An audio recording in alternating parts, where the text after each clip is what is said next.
Hello and welcome back to Bullet Wanderer. Today you join me at a gateway with a view. A view of where our ultimate destination is today. But first let's start at the beginning where we'll find our passage east.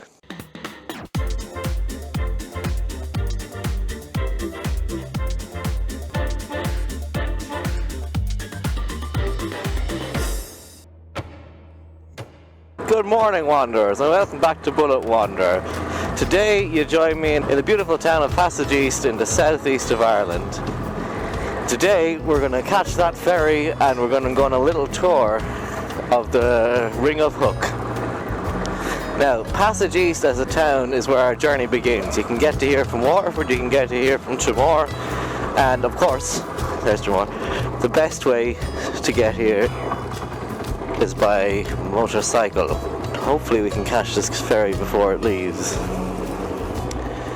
Now, this town was founded in 1170 AD by Strongbow, who is famous throughout Irish history, and their arrival around here symbolised the beginning of the Norman invasion of Ireland, of course.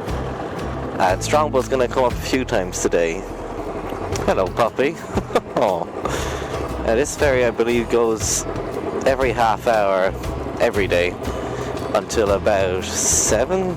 And unlike Christopher, who lives around here somewhere, he has a chateau sort of thing, we are going to pay the ferryman before he gets us to the other side.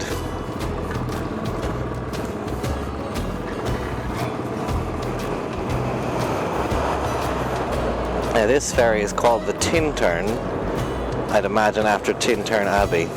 Fingers crossed I actually have my wallet. I think the crossing takes about 15 minutes. I mean, I got here up there to start the filming and the ferry was already halfway across, so we made it just in time by the looks of it. I think they take card. If not, I guess they're going to bring me back.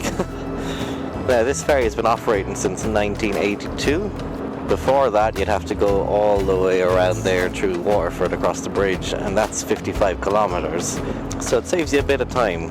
Hey. Single return? Return, please. 6 euro. Yeah. That's it. There you go. Thank you. Cheers. That's it. I hope I didn't just show off my card numbers. Thank you.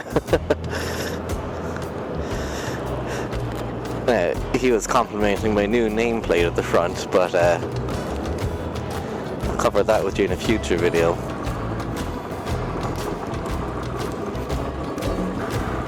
Tintern Abbey, hence the ship, the Tintern.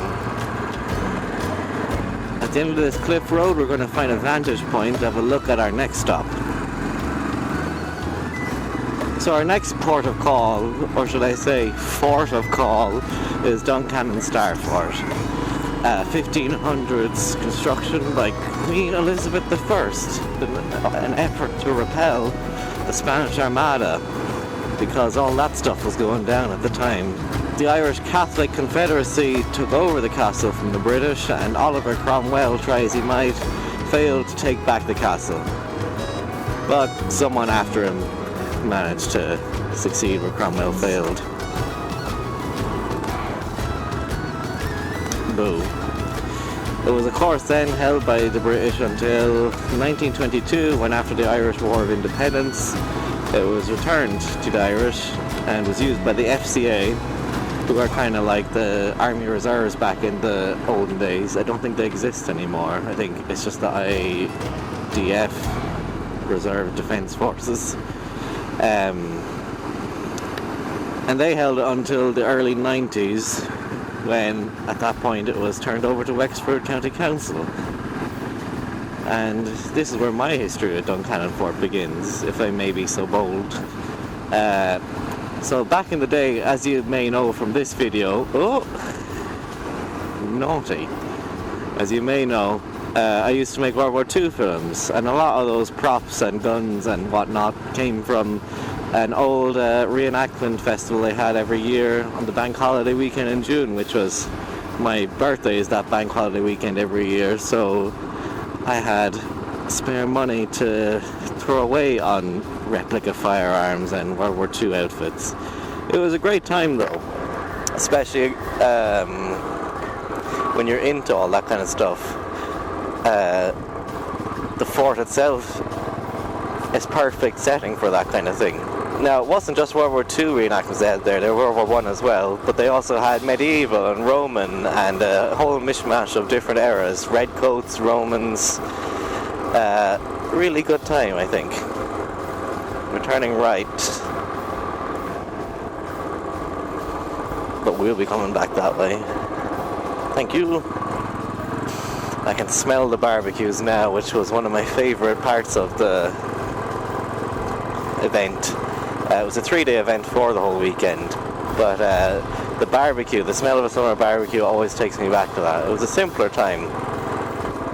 Having the Bullet 500 might lend itself from an extension of being interested in 1940s history, but obviously this is a lot less politically charged than the original motorbike I wanted, which I'm going to include a picture here of myself back in the day, and I was wearing the appropriate safety gear for that kind of bike. Now again, I just like the outfits because I'd wear them for films.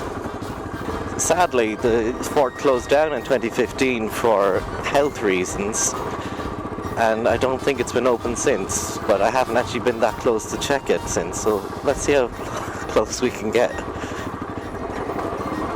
Well, that close.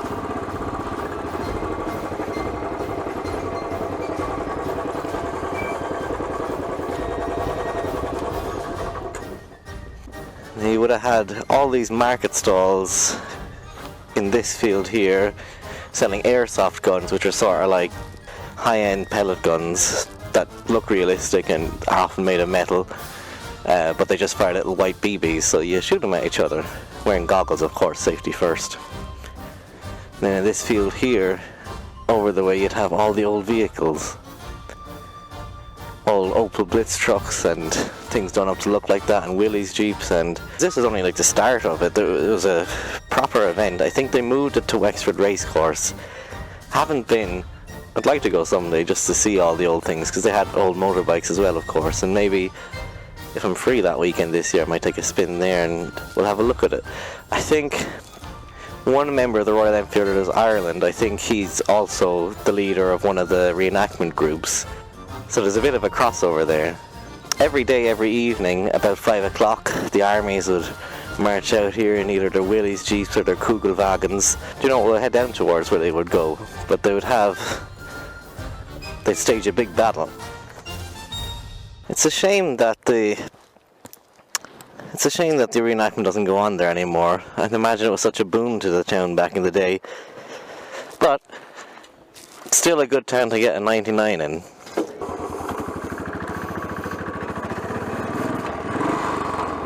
Damn it. She loves to make me feel like I'm a big jerk by revving like that. Getting stuck in second. Not quite past it yet.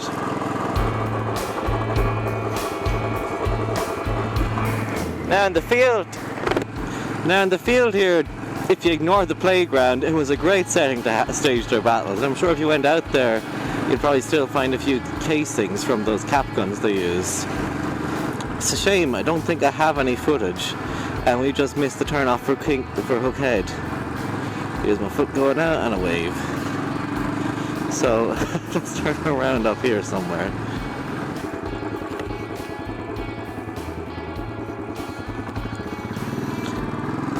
Lovely. Now the Bullet has a great tight turning circle that if I was more confident, which I'm getting there, that would have been a lot tighter and a lot cleaner. So, onward to Hookhead. Now on our way there I might explain what's the situation with all these clocks that you see before me. So the other day, the All Year Motorcyclist was a channel you should check out if you're interested in general motorcycle mutterings of classics and tigers and what have you. He put up the world's quickest unboxing and review of a watch, and he put it on one of his bikes. Bertie, he put a wristwatch, strapped it around his brake fluid reservoir, and there you go, time on the go.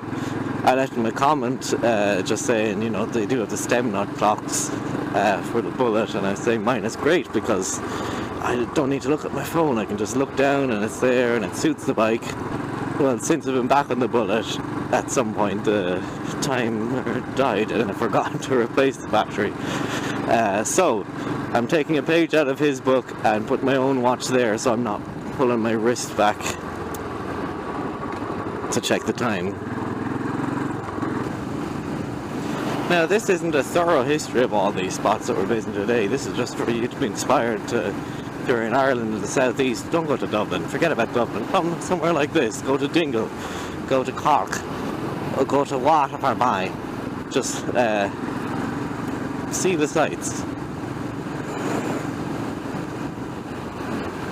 Now, our next stop is just ahead, and I don't actually know what this is. Like it's a church or something.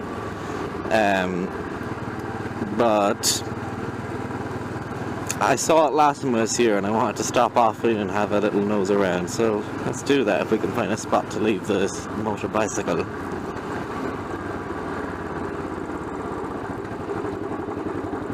When you get to rural parts of Ireland, you get these weird sort of junctions with everybody got to stop, nobody's yielding, who knows. There's spots there to park, but I'm going to be cheeky and pull in here.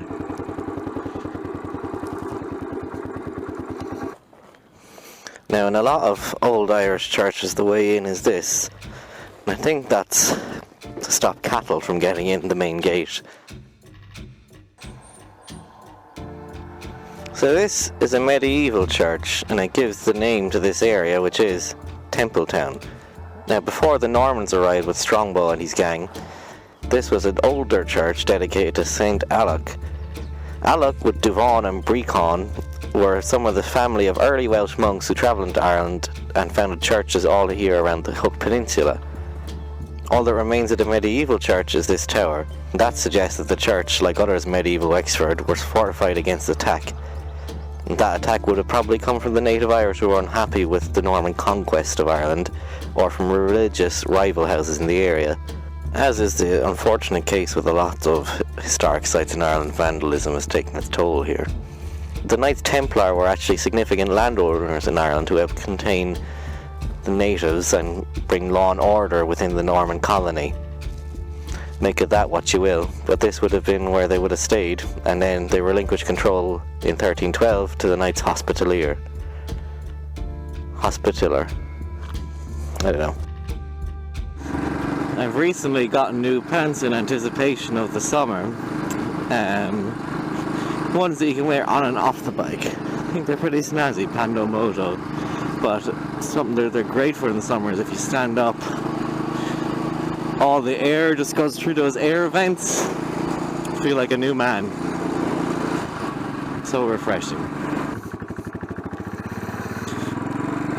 Now, we're nearing the end of our little tour today, but our penultimate destination we're not quite stopping at, and that's because I'm getting the heebie-jeebies just getting near there.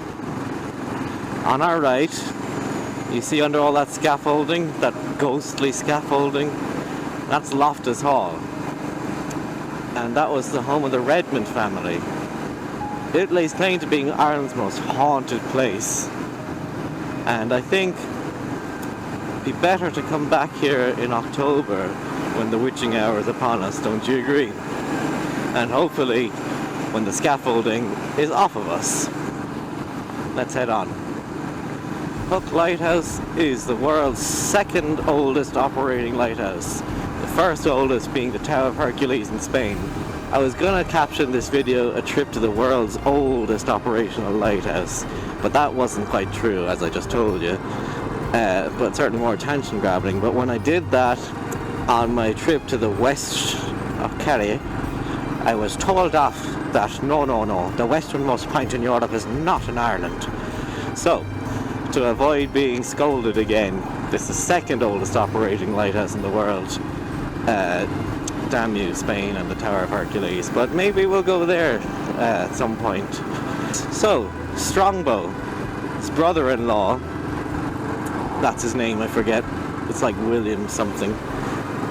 When the lads got here in 1170, a lot of their ships were crashing on the shore because they couldn't see the shore line, the rocks. So the innovative invention called the Lighthouse was popular at the time. Just to get the foot.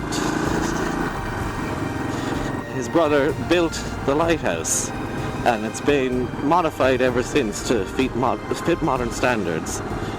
But originally, as were a lot of lighthouses back in the day, a family of monks owned and operated it. It's worth going to the lighthouse to find the full history. I believe in the 1980s it became automated with just one keeper to make sure everything's going well.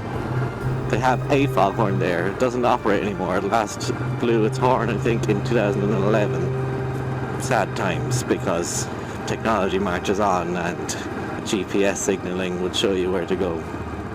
But it's well worth a visit. You can get a tour inside, and what I'm hoping for is, last time I was here, it's actually the day I got my punctured tyre, so let's hope there's not a repeat of that, but last time I was here they had the barbecue going, so I'm hoping for a cheeky can of Coke and some vinegary chips. We can only hope. There's something creepy and fascinating I find about lighthouses. I'm not sure what it is. I suppose they're just the last bastion of a long bygone era. Just like you, Daisy Bullet. And I believe I would have intercut footage of the lighthouse up nice and close. This is kind of more of an experimental video than anything. But here we really almost are. Now, there's lots of cars here, which gives me hope that there'll be some lunch.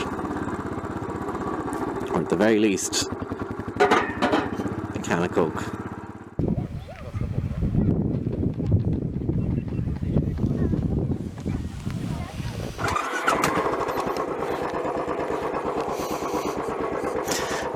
Well, unfortunately, there was a massive queue inside, and they didn't have the barbecue outside there where they normally would, so I'm going to leave it there for today. I want to thank you for joining me on this little spin down to Hookhead.